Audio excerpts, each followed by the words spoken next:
Middle east में बढ़ती हुई टेंशन्स और ईरान का इजराइल पर हमला करने के बाद कई लोग इस मसले को एक फुल फ्लेज वॉर की तरफ बढ़ता हुआ देख रहे हैं, जबकि एक बहुत बड़े तबके का ये भी मानना है कि अगर ये जंग शुरू हुई तो फिर मामला वर्ल्ड वॉर 3 तक जाते देर नहीं करेगा। पर क्या वाकई ऐसा होने वाला है? 1 अक्टूबर को ईरान ने इजराइल पर इस साल का दूसरा डायरेक्ट हमला करके पूरी दुनिया को हैरत में डाल दिया है। पहला हमला अप्रैल 2024 में किया गया था, जिसमें ड्रोन्स और क्रूज मिसाइल्स का इस्तेमाल किया गया, लेकिन अब की बार ये हमला सिर्फ बैलिस्टिक मिसाइल से किया गया। ये हमला इतना कैलकुलेटेड था कि एक भी मिसाइल आबादी वाले एरिया में नहीं गिरा। ईरान ने सिर्फ मिलिट्री बेसेस और एयरफील्ड्स को टारगेट करके एक तरह से अपना मैसेज इजराइल तक पहुंचाया है। इजराइल को दूसरा शॉक तो तब लगा जब आयरन डोम भी काफी सारे मिसाइल्स को हवा में ही फाड़ने में नाकाम रहा। इनमें से कुछ मिसाइल्स ने इजरायली एयरबेस को हिट किया, जहां पर अमूमन इजराइल के लॉकहीड मार्टिन F-35 खड़े होते हैं। सैटेलाइट इमेजेस ने भी कंफर्म किया है कि एक ईरानियन मिसाइल ठीक हैंगर के ऊपर जाके गिरा। अब दुनिया की नजरें इजराइल की तरफ हैं। सब यही जानना चाहते हैं कि क्या वाकई इजराइल पलटकर वार करेगा या नहीं। अगर इजराइल और ईरान की फुल फ्लेज जंग शुरू होती है तो वो कौन से मोमेंट्स होंगे जो इस जंग को वर्ल्ड वॉर 3 में आसानी से बदल सकते हैं। और सबसे अहम सवाल कि अगर ये जंग होती है तो काफी वेस्टर्न कंट्रीज तो इजराइल के साथ खड़ी होंगी, लेकिन ईरान के पास किस किस का सहारा होगा। ज़ेम टीवी की वीडियोस में एक बार फिर से खुशामदीद। नाजरीन, आज मिडिल ईस्ट एक बार फिर से गहरी और नुकसानदेह जंग के दहाने पर खड़ा है, जहां दो पावर्स आमने सामने आ चुकी हैं। ये पूरे रीजन के लिए अब तक का खतरनाक तरीन लम्हा माना जा रहा है। दोनों पावर्स जो पिछले 45 सालों से इनडायरेक्टली लड़ती आई हैं, अब फेस टू फेस आ चुकी हैं। Israeli prime minister Benjamin Netanyahu ने ईरान को 180 बैलिस्टिक मिसाइल्स फायर करने पर जवाब दिया है कि हिसाब तो जरूर देना होगा। इजरायली मिलिट्री ने भी कहा है कि ईरान को पलटकर जवाब जरूर दिया जाएगा। हमला कब, कहां और किस लेवल का होगा, ये फैसला अब इजरायली गवर्नमेंट करेगी। पिछली बार जब अप्रैल 2024 में ईरान ने इजराइल पर पहला डायरेक्ट हमला किया था तो उस वक्त अमेरिका ने इजराइल को खामोश रहने का मशवरा दिया था, लेकिन इस बार वो खामोशी नहीं है जैसी पिछली बार थी। इस बार इजराइल का आयरन डोम काफी हद तक फेल होता दिखाई दिया, लेकिन आखिर करोड़ों डॉलर्स खर्च करने के बावजूद भी ऐसा हो कैसे गया।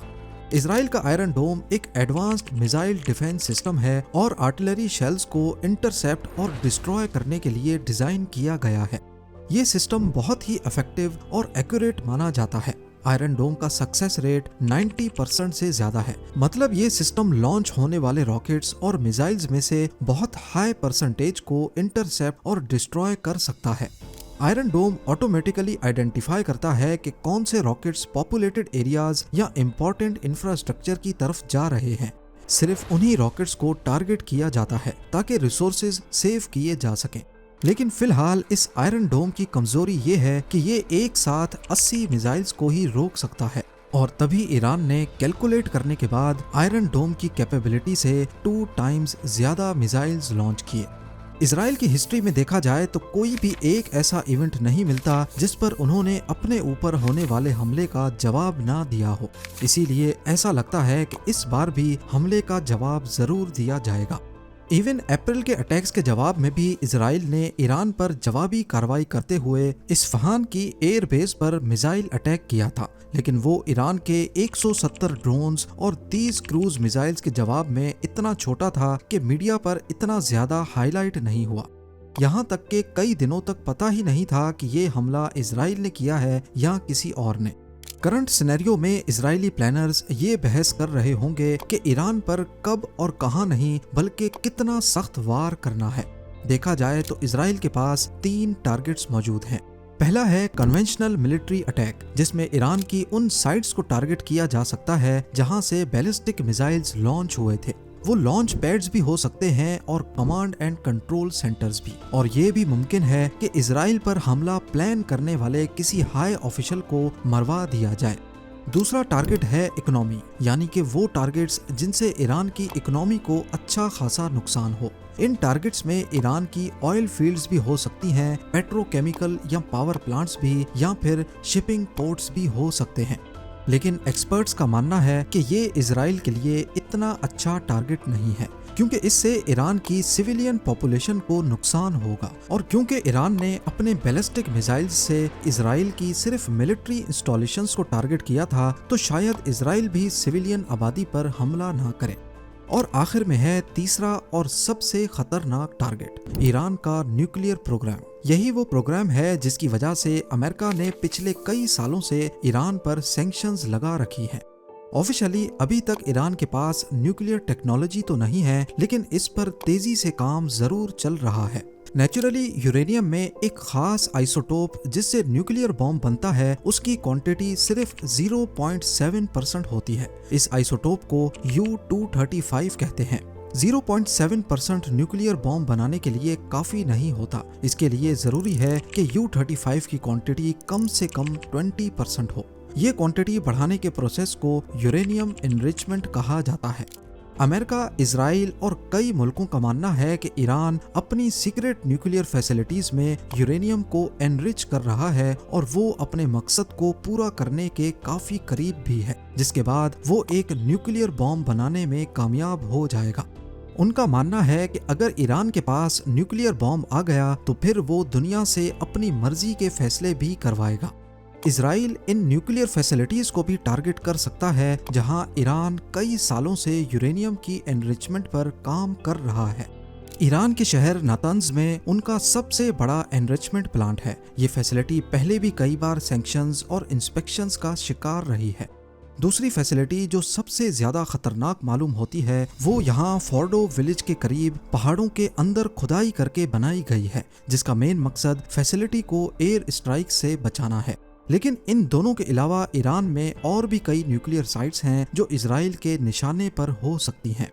ईरान पर हमला करना शायद इजराइल के लिए इतना बड़ा मसला ना हो, लेकिन उसके जो कॉन्सिक्वेंसेस होंगे वो ज्यादा खतरनाक हो सकते हैं।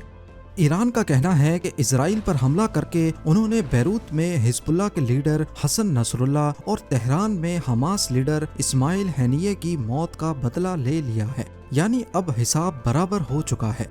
ईरानियन प्रेसिडेंट मसूद पेज़ेश्कियान का कहना है कि ये जो हमने किया है ये हमारी सलाहियत की सिर्फ एक छोटी सी झलक है।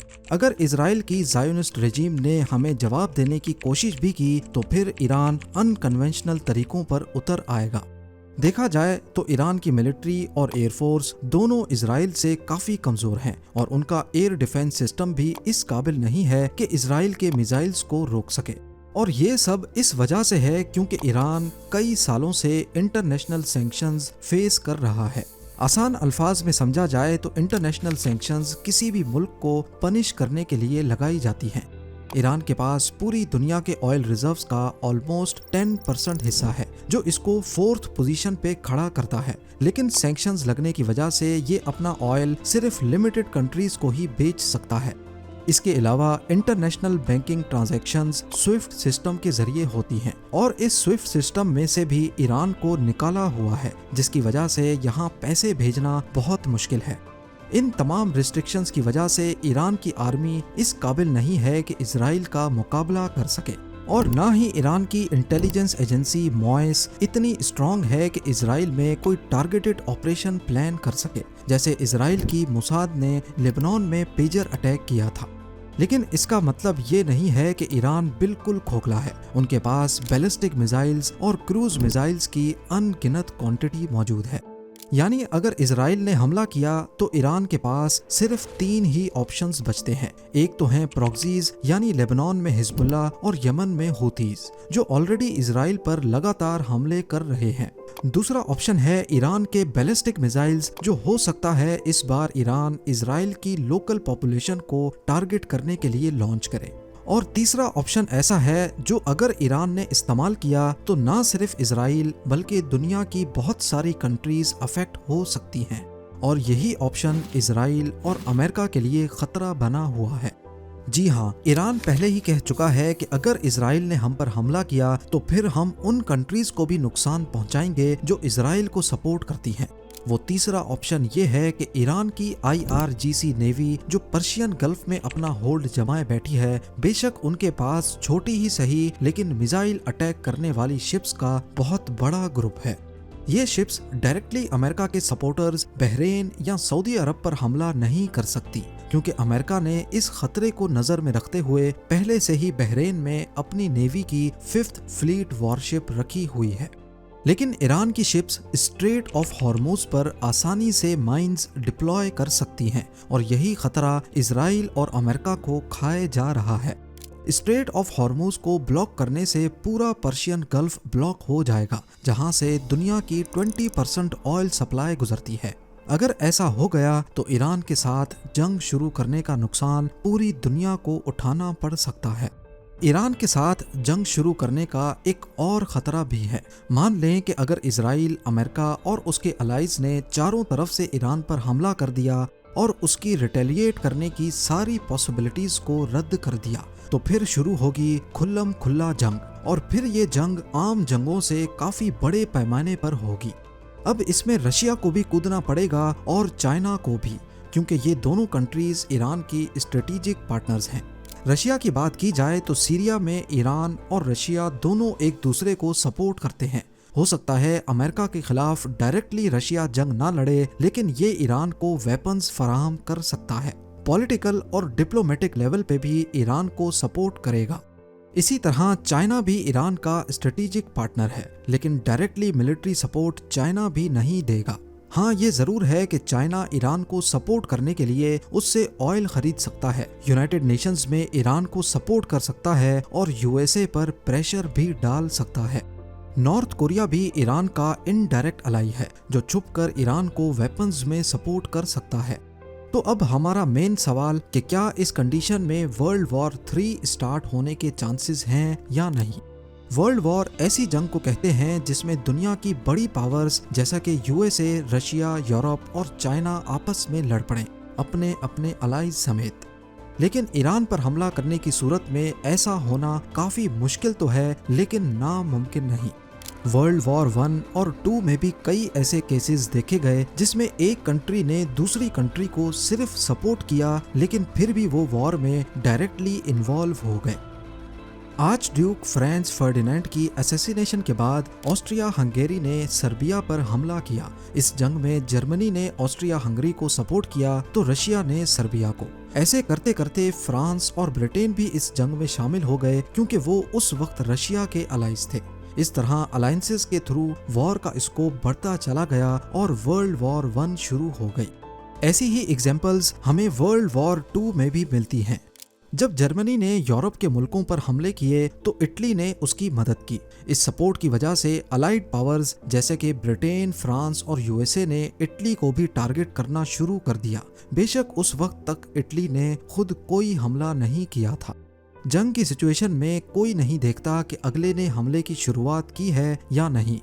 जैसे अभी इसराइल और ईरान के कॉन्फ्लिक्ट में अमेरिका दूर दूर से ही इसराइल की मदद कर रहा है, इसी तरह वर्ल्ड वॉर 2 में भी पहले अमेरिका खुद को जंग से अलग रखकर अपनी इकोनॉमी पे फोकस करना चाह रहा था। लेकिन फिर एक वाकया हुआ जिसकी वजह से अमेरिका ना चाहते हुए भी जंग में कूद पड़ा। ये जापान का पर्ल हार्बर अटैक था, जिस पर जेम टीवी की ये डिटेल वीडियो भी आप देख सकते हैं। इसका लिंक डिस्क्रिप्शन में मौजूद है। कुल मिलाकर बात यह है कि ईरान पर अगर इसराइल ने बड़ा हमला किया तो इन दोनों मुल्कों की फुल फ्लेज वॉर शुरू हो सकती है, और अगर इस जंग में अमेरिका ने शिरकत की तो फिर जंग पूरे रीजन में फैल सकती है और चांसेस हैं कि वर्ल्ड वॉर 3 भी शुरू हो जाए। लेकिन ये सिर्फ अजम्पशंस हैं, ऐसा होगा कि नहीं ये तो वक्त ही बताएगा। आपकी इस पूरे मामले में क्या राय है, मुझे कमेंट सेक्शन में ज़रूर बताएं। उम्मीद है जेम टीवी की ये वीडियो भी आप लोग भरपूर लाइक और शेयर करेंगे। आप लोगों के प्यार भरे कमेंट्स का बेहद शुक्रिया। मिलते हैं अगली शानदार वीडियो में।